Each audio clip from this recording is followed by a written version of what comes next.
রাঙামাটির কেন্দ্রীয় শহীদ মিনার প্রাঙ্গণ থেকে একুশে আন্তর্জাতিক মাতৃভাষা দিবস পালনের প্রস্তুতির খবর নিয়ে যুক্ত হচ্ছেন প্রতিনিধি ইমতিয়াজ কামাল ইমন। ইমন, রাঙামাটিতে সরকারি বেসরকারিভাবে কি কি উদ্যোগ নেওয়া হয়েছে ভাষা শহীদদের শ্রদ্ধা জানানোর জন্য?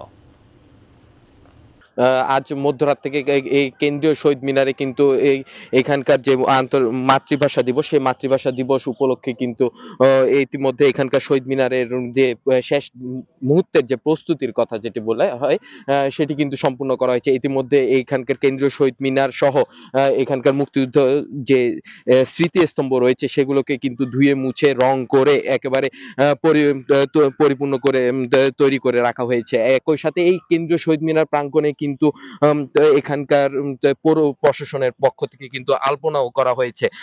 আর এই এই আন্তর্জাতিক মাতৃভাষা দিবস উপলক্ষে রাঙামাটি জেলা প্রশাসন সহ এখানকার যে সকল সরকারি সংস্থাগুলো রয়েছে সেই সংস্থাগুলোর উদ্যোগে কিন্তু এখানে আহ, চিত্রাঙ্কন প্রতিযোগিতা, সুন্দর হাতের লেখা প্রতিযোগিতা সহ বিভিন্ন সাংস্কৃতিক অনুষ্ঠানেরও আয়োজন করা হয়েছে ইতিমধ্যে।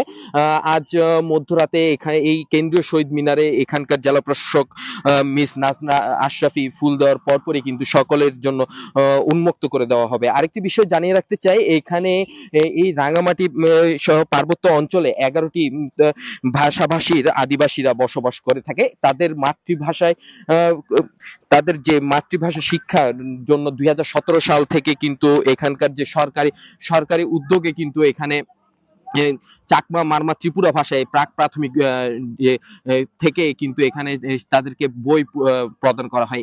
এর মাধ্যমে কিন্তু এখানকার যে শিক্ষা শিক্ষাকে আরো উন্নয়ন করার জন্য কিন্তু তাদের এই প্রাক প্রাথমিক শিক্ষার যে চর্চা সেটি করা হয়। কিন্তু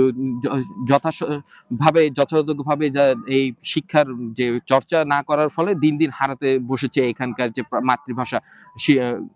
তো সব মিলিয়ে এই ছিল আমার কাছে রাঙামাটি থেকে।